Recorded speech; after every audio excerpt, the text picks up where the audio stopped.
दोस्तों, आज की कहानी जो हम एक्सप्लेन करने जा रहे हैं वो एक बेहतरीन स्टोरी होने वाली है जिसमें दो मेन कैरेक्टर हैं। पहला डीन नाम का हाई स्कूल बॉय जो कि बहुत ही लेजी और बोरिंग किस्म की लाइफ जीता है। वहीं दूसरी ओर एमा जो कि सभी की क्रश है और पूरे स्कूल में उसके चर्चे हैं। जब ये दोनों एक साथ एक टापू पर 15 दिन गुजारेंगे तो कैसे सब चलेगा, चलिए देखते हैं। दिन की शुरुआत होती है। एमा सबसे पहले सोकर उठती है, अपने रूटीन को देखती है, आज उसे क्या क्या करना है और फिर अपनी तैयारी में लग जाती है। वहीं दूसरी ओर हम डीन को देखते हैं जो उठते ही जाकर वीडियो गेम खेलना शुरू कर देता है। तभी उसके डैड जो कि एक नामी बिजनेसमैन है आकर उसे समझाते हैं कि अगर तुम्हें गेम्स ही खेलते रहोगे तो स्कूल के लिए लेट हो जाओगे, और इसीलिए वो उसे बंद कर देता है और स्कूल के लिए भागता है। उधर एमा भी पहुंच जाती है और सभी लड़के उसे बात करने के लिए मरे जा रहे थे, लेकिन वो किसी को भाव नहीं देती सिवाय हमारे हीरो डीन को।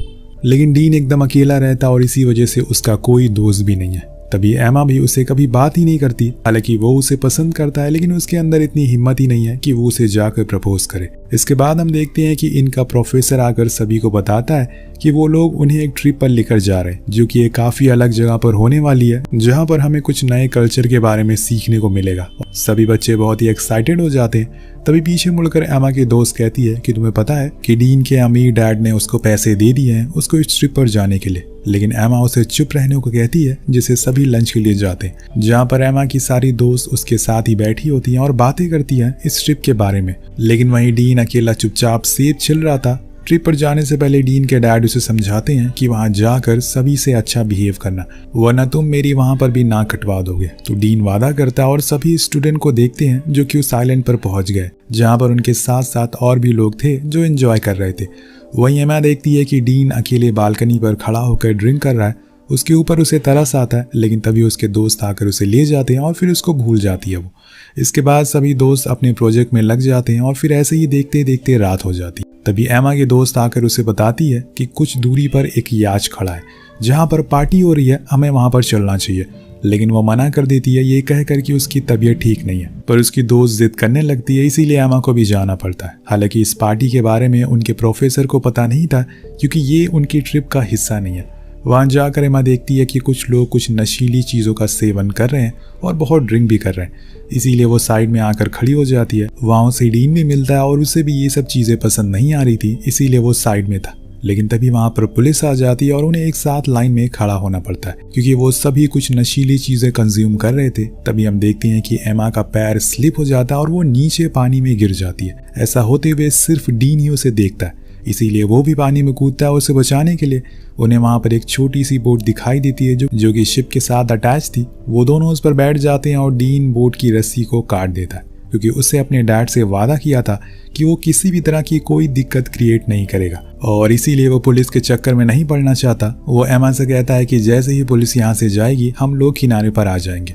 पर कुछ देर बाद उन्हें पता चलता है कि उनकी बोट में मोटर तो है ही नहीं, उन्हें पैडल करके ही आना पड़ेगा। इतनी तेज लहरों में उसे पानी के साथ आगे बहाने लगती है, लेकिन इतनी तेज लहरों में उनकी बोट पानी के साथ आगे बढ़ने लगती है और वो शिप से बहुत दूर जा चुके थे। अब रात बीत जाती है और सुबह सभी स्टूडेंट को बुलाया जाता है। उन्हें बताया जाता है कि इस ट्रिप को उन्हें यहीं पर बंद करना होगा, क्योंकि उन्होंने जो रात में किया वो किसी को बताने लायक भी नहीं है, और स्कूल वालों से उन्होंने बात की है, इसीलिए सभी को अब घर जाना होगा। तभी एमा की दोस्त बताती है कि एमा कल रात से गायब है। उन्होंने उसे कांटेक्ट करने की भी कोशिश करी, लेकिन उसका कोई अता पता नहीं है। तभी एक लड़का कहता है कि सर डीन भी गायब है। वहीं दूसरी ओर हम उन दोनों को देखते हैं जो एक साथ ही एक बोट पर पता नहीं कौन सी दिशा में भटक रहे हैं। डीन देखता है कि उसका फोन भीग चुका है, वो अब किसी काम का नहीं है। वहीं दूसरी ओर एमा का भी यही हाल था। वो कहती है कि हमें आगे चलना चाहिए, लेकिन डीन मना कर देता है, क्योंकि उसे लगता है कि शायद उन्हें ढूंढते ढूंढते यहाँ तक कोई जरूर आएगा। पर एमा को उसका ये आइडिया पसंद नहीं आता। तभी उसकी नज़र दूर एक आइलैंड पर पड़ती है, जो कि डीन को भी दिखता है, पर वो कहता है कि ये तो बहुत ही दूर है, हम नहीं जा सकते वहाँ पर। तो एमा पैडल मारने लगती है अकेली, और डीन को भी उसका साथ देना पड़ता है। वो ऐसा ही करता है। फिर दोनों बड़ी ही देर बाद उस आइलैंड पर पहुंचते हैं, जहां उन्हें लगता है कि शायद यहाँ पर कोई ना कोई होटल ज़रूर होगा जिसे वो मदद मांग सकते हैं। इसीलिए वो अपनी बोट को साइड में लगाते हैं और मदद के लिए अंदर की ओर जाते हैं, शायद कुछ मिल जाए। उधर दूसरी ओर हम डीन और एमा के पेरेंट्स को देखते हैं। जब उन्हें पता चलता है कि वो तो कहीं पर खो गए हैं और रात से वो कहीं मिल नहीं रहे, तो वो फौरन स्कूल पहुंचते हैं और वहाँ के लोगों से बात करते हैं, जो उन्हें आश्वासन देते हैं कि आपके बच्चों को ढूंढ लेंगे, हम वो कहीं नहीं जाएंगे।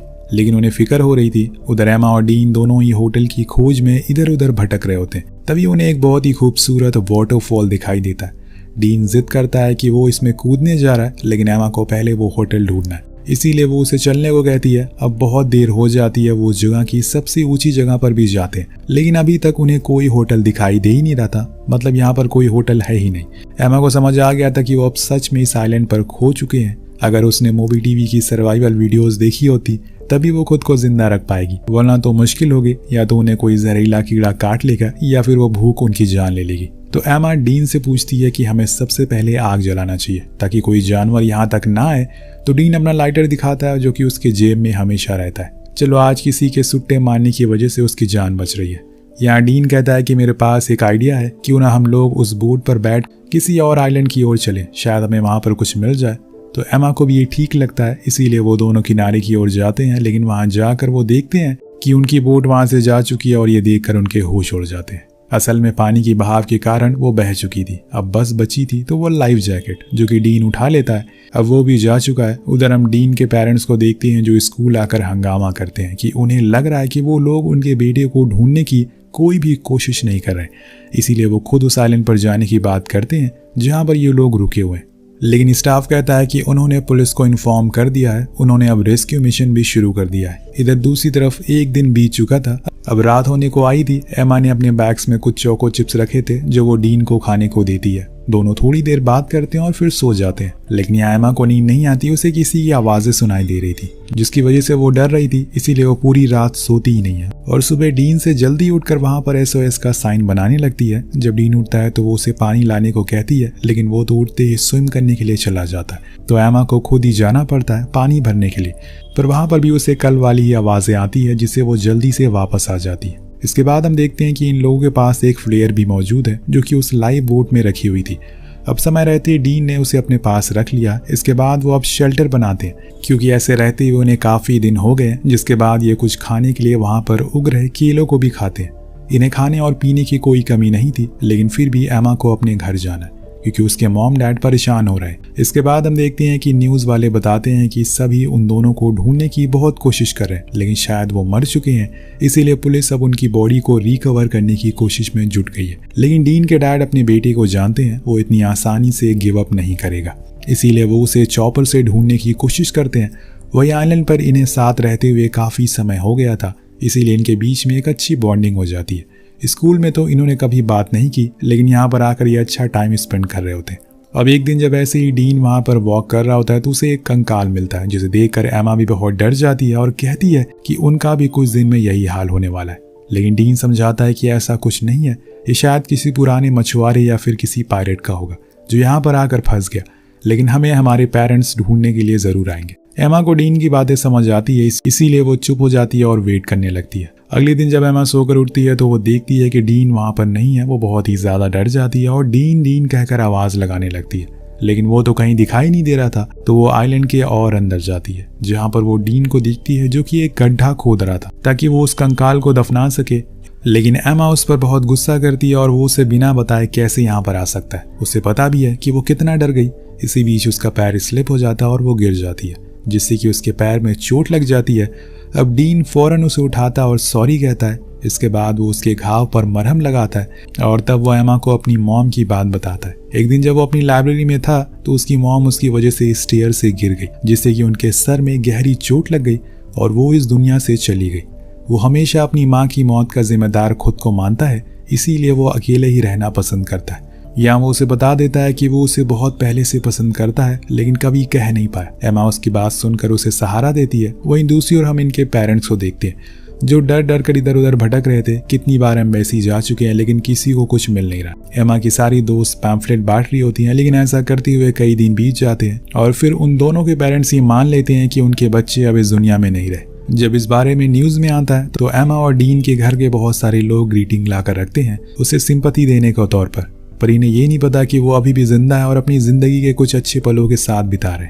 डीन एमा को किनारे पर बैठाकर अपनी मॉम के साथ बिताए उन पलों को याद करता है जो कि वो आज तक मिस करता आ रहा है। तभी एमा पूछती है कि डीन तुम्हें क्या लगता है कि हम कब तक यहाँ पर जिंदा रह सकते हैं। डीन को जवाब नहीं देता क्योंकि इसका जवाब तो उसे खुद भी पता नहीं है, पर वो उसे इतना दिलासा जरूर देता है कि उन्हें ढूंढने के लिए जरूर कोई ना कोई आएगा। अब एक दिन जब ये लोग सो रहे होते हैं कि तभी डीन को एक प्लेन की आवाज आती है। वो भागते हुए बाहर जाता है तो देखता है कि वो तो उनके ऊपर से ही जा रहा है, इसीलिए वो अपने बैग से फ्लेयर निकालता है, लेकिन वो तो उसे मिलती नहीं और इतने में उनकी उम्मीद भी चली जाती है। जब एमा को यह पता चलता है तो वो उस पर बहुत गुस्सा करती है और वहां से चली जाती है।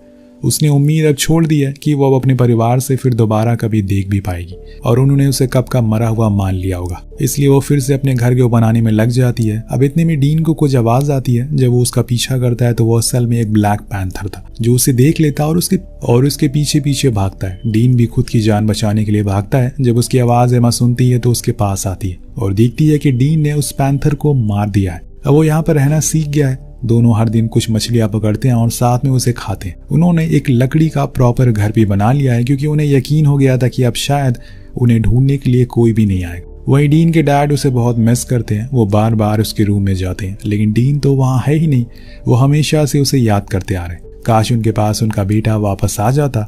इधर डीन भी अब उम्मीद हार चुका है। तभी वो देखता है कि एक बंदर उनका सारा सामान ऊपर लेकर जा रहा है।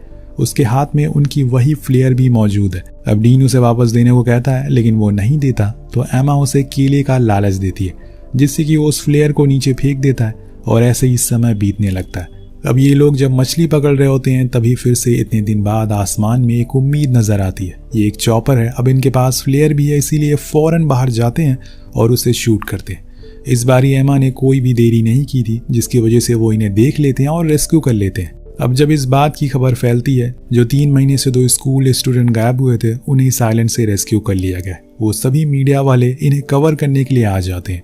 दोनों लोगों के माता पिता के लिए माने हुए किसी चमत्कार से कम नहीं था। डीन एमा का हाथ पकड़कर एयरपोर्ट पर आता है जहां पर बहुत सारे लोग मौजूद थे। फिर डीन के डैड उसे घर ले आते हैं और एमा की मॉम उसे। अब दोनों बहुत दिन तक अलग अलग रात गुजारते हैं, जो कि डीन को पसंद नहीं आता। इसीलिए वो छुपके से एक दिन एमा से मिलने के लिए आता है, लेकिन एमा बदल चुकी है। वो उसे ढंग से बात भी नहीं करती। वो नहीं चाहती कि उसकी जो इमेज लोगों के सामने है वो बिगड़ जाए। अभी भी लड़के उस पर मरे। जो बात डीन को समझ आ जाती है, वो बहुत कोशिश करता है उससे बात करने की स्कूल में भी, लेकिन वो तो उसे इग्नोर कर देती है, जिसकी वजह से वो फिर से अकेले रहने लग गया था। लेकिन कुछ समय बीत जाने के बाद एमा को खुद की गलती का एहसास होता है और वो उसे कॉल करती है और माफी मांगती है। लेकिन इस बार डीन फोन नहीं उठाता। अगले दिन वो अपनी मॉम की ग्रेव पर जाता है और सब कुछ शेयर करता है जो उसने उस आइलैंड पर बिताया। आखिर में वो उनसे माफी भी मांगता है कि उसकी वजह से वो इस दुनिया से चली गई और उनके फ्यूनरल पर भी वो नहीं आया, लेकिन अब वो उनसे हर दिन मिलने जरूर आएगा। ये काफी इमोशनल सीन होता है एक माँ और बेटे के बीच में। अब इसी तरह से कुछ समय बीत जाता है। स्कूल की प्रॉम नाइट होती है। सभी लड़के लड़कियां बिल्कुल रेडी होकर आए हुए थे, जिसमें एमा भी थी, लेकिन डीन घर पर ही था। जब उसके डैड उसे देखते हैं तो उससे पूछते हैं कि तुम प्रॉम नाइट क्यों नहीं गए, तो वो मना कर देता है। लेकिन कुछ ही देर बाद वो मन बदल लेता है, लेकिन वो पार्टी में अंदर नहीं जाता बल्कि बाहरी बारिश में खड़ा रहता है। जब एमा उसे देखती है तो वो सारी चीजों को भूल कर बाहर आ जाती है और उसे किस कर लेती है, जिसके बाद डीन उसे एक ब्रेसलेट गिफ्ट करता है और सभी के सामने उसे प्रपोज करता है। तो दोस्तों, कभी कभी आपके गलत रास्ते पर जाने से भी आपको फायदा होता है, क्योंकि वो आपको अगली बार सही रास्ता दिखाता है। इस वीडियो पर एम करते हैं 6000 लाइक का और 400 कमेंट का, तो कमेंट जरूर करिएगा। मिलते हैं अगली वीडियो में। Peace out.